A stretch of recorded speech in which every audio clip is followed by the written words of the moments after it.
नमस्कार, आप देख रहे हैं हरी भूमि टीवी। कुछ दिन पहले हमने आपको कुरुक्षेत्र के लाडवा थाने से जुड़ी उस खबर से रूबरू कराया था जिसमें एक युवक ने पुलिस कर्मियों पर गंभीर आरोप लगाए थे। अब इस पूरे मामले में हरियाणा पुलिस की आधिकारिक प्रतिक्रिया सामने आई है। पुलिस का कहना है कि युवक द्वारा लगाए गए सभी आरोप निराधार हैं और झूठे हैं। आखिर पुलिस ने अपनी सफाई में क्या क्या कहा और किन तथ्यों का हवाला दिया, तो आइए सुनते हैं पुलिस का पक्ष।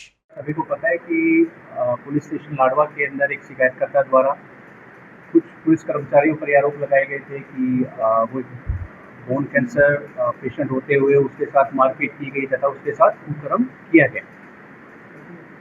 तो जैसे ही ये आरोप लगे, पुलिस ने अपनी त्वरित कार्रवाई करते हुए इसके अंदर तत्काल ही एफआईआर रजिस्टर की थी तथा सीनियर ऑफिसर्स के अंडर में एक एसआईटी का गठन किया गया था। उस एसआईटी का जो नेतृत्व किया था वो डीएसपी लाडवा ने किया था। करीब 15 दिन आज इसको हो चुके हैं और इसके अंदर लगभग सारी इन्वेस्टिगेशन हमारी कंप्लीट आज हो चुकी है। साइंटिफिक सारी इन्वेस्टिगेशन इसके अंदर की गई है, जिसके अंदर जो जो डिटेल्स आई है वो मैं आज आपके सामने साझा करूँगा। सबसे पहले तो 17 और 18 की रात, जिस रात का ये इंसिडेंट था, मेडिकल रिपोर्ट्स के मुताबिक जो शिकायत करता था उसने शराब का सेवन किया हुआ था। ये मेडिकल रिपोर्ट्स उसकी पुष्टि करती है। शराब का सेवन उसने किया हुआ था और उसके बाद उसका पुलिस कर्मचारियों के साथ नाका तथा थाने के अंदर उसकी बहसबाजी, जिस कारण उसको 172 बीएनएसएस के अंदर डिटेन किया गया था। This is on record. उसके बाद पूरी रात वो थाने के अंदर सीसीटीवी फुटेज की कवरेज के अंदर आए, इवन लॉकअप के अंदर भी। इसमें कोई छुपाने वाली बात नहीं है, जो चीज़ें हैं वो सामने है। पूरी रात वो सीसीटीवी की कवरेज के अंदर रहता है और सिर्फ 10 मिनट के लिए उसको जो है लॉकअप से निकाला गया। रेस्ट ऑफ द टाइम वो लॉकअप के अंदर लॉज था, जो सीसीटीवी कैमरा की फुटेज के अंदर स्पष्ट दिखाई दे रहा है। इस 10 मिनट के दौरान उसके साथ जो है वो मारपीट की पुष्टि होती है और मारपीट का कारण ये सामने आया कि जब वो लॉकअप के अंदर बस लॉज था तो उसका उन पुलिस कर्मचारियों के साथ उसकी बहसबाजी होती है। इसने शराब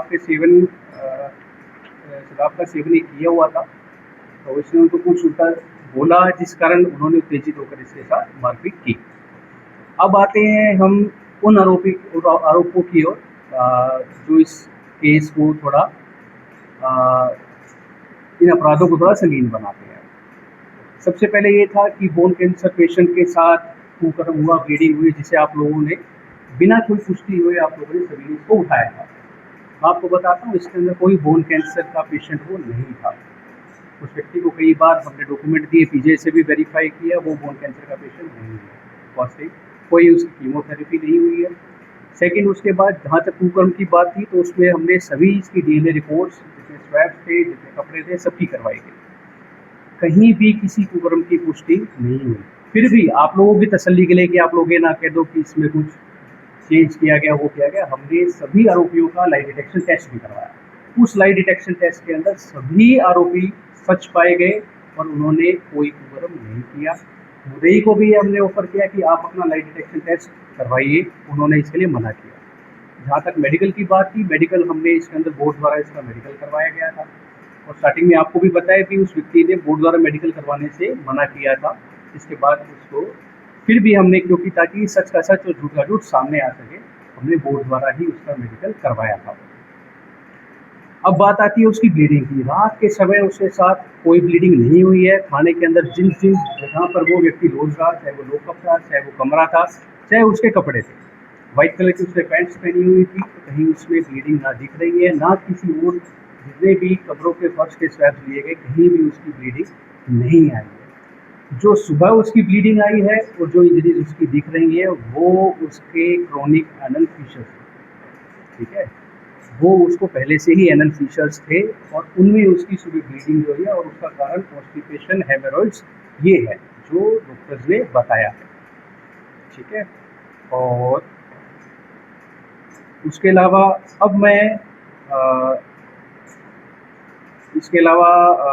अब मैं आऊँगा पत्रकारों द्वारा किए गए कुछ रिपोर्टिंग पर। जितनी इन्वेस्टिगेशन है सारी की सारी हमने इसमें कोई भी ऐसा एंगल नहीं छोड़ा जिसके अंदर कोई कमी या कोई हमें इसमें कोई कमी निकाली जा सके। कुछ अखबारों के बारे में मैं ज़रूर कहना चाहूँगा और कुछ यूट्यूब वाले हमारे पत्रकार भाई बंधु हैं उनके बारे में मैं कमेंट करना चाहूँगा।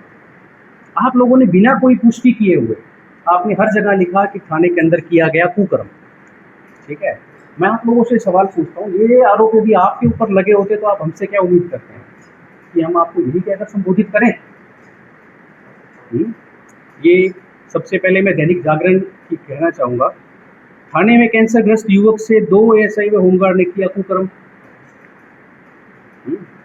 सिमिलरली मैं आता हूँ ये अमर उजाला पर, कुरुक्षेत्र में निजी बैंक कर्मी के साथ किया गया थाने में यौन शोषण। दोनों एएसआई ने थाने में यौन शोषण कहा अपनी सरकार है। प्राथमिकी दर्ज होने के बाद भी पुलिस कर्मचारी गिरफ्तार नहीं। यौन पीड़ित कैंसर मरीज, भाई किसी ने डॉक्यूमेंट तो मांग लिए होते उससे। जहाँ तक राइट्स की बात है, देखिए ये जब संगीन है, ये वो आरोप है जिसके अंदर व्यक्ति केवल वही व्यक्ति इसमें पीड़ित नहीं होता जो जिसके ऊपर आरोप लगे हैं, उसके साथ उसका परिवार भी है। और कुछ पत्रकारों ने हमसे हमारा वर्जन भी मांगा और पुलिस डिपार्टमेंट की ओर से मैं बड़ा गर्व से इस चीज़ को कहता हूँ कि हमने सेंसिटिव तरीके से इसको डील किया। किसी पुलिस कर्मचारी या अधिकारी की तरफ से कोई लूज कमेंट्स इसमें हमने नहीं दिए। जिन समाचार पत्रों ने या जिन पत्रकारों ने हमसे पुष्टि मांगी, हमने उनको अपना वर्जन बताया, इन्वेस्टिगेशन ऐसे चली। परंतु कुछ पत्रकारों द्वारा इसके अंदर बहुत ही, मैं कहूँगा, इनसेंसिटिव तरीके से आप लोगों ने इस केस को डील किया। बिना कोई पुष्टि होते आप इस चीज़ को समझिए, जैसे आप लोगों का परिवार है वैसा ही पुलिस कर्मचारियों का भी परिवार है। आप बिना पुष्टि किए हुए किसी पर आरोप है, आप लिखिए कि उस पर आरोप लगे, उस पर जांच हो रही है, पर आप बिना किसी उस चीज़ के आप पुष्टि किए जा रहे हैं। देखिए ये एक कथा मैं कहूँगा कि बहुत ही गलत आचरण रहा, जो बहुत ही निंदनीय है। मैं आप लोगों को स्पष्ट आपके ऊपर कहता हूँ, ठीक है। तो आप सभी से मैं ये ज़रूर कहूँगा, कृपा करके ऐसा कोई व्यवहार मत कीजिए। ये तो जो है आप लोग चलाते हैं, देखिए डिजिटल मीडिया पर ये रहेगा और एक लंबे समय तक ये चीज़ रहेगी। उन व्यक्तियों जिन पर ऐसे झूठे आरोप लगते हैं, उन पे और उनके परिवार पर क्या बीतती है, इसको अपने ऊपर भी लेकर देखिए। यदि आपके बच्चे स्कूल में जाते हैं, आपके भी एक सोशल लाइफ है, यदि आप पर ऐसा आरोप लगे और मैं ऐसी चीज़ को पूरा वो प्रोपेगेट कर रहा हूँ कि आप लोगों ने किया ये XYZ, ऐसा नहीं है। आपसे रिक्वेस्ट रहेगी कि कृपा करके थोड़ा जिम्मेदारी के साथ ये कीजिए। हमारी तरफ से PRO नियुक्त भी है। आप लोग जो हमसे पूछते हैं, we always make our version available to you 24/7। बहुत सारे पत्रकार मेरे को रात को भी फ़ोन करते हैं, मैं कभी उसको ऐसा नहीं, उनको उनका वर्जन दिया जाता है। कृपा करके लोगों को ये कहने का मौका मत दीजिए कि ये माइक नहीं है, उस तरह है, और बतौर मानव सभ्यता आप लोगों का विकास ही नहीं हुआ। सेंसिटिव केसेस हो, उनको सेंसिटिव तरीके से ही उनको डील किया जाए।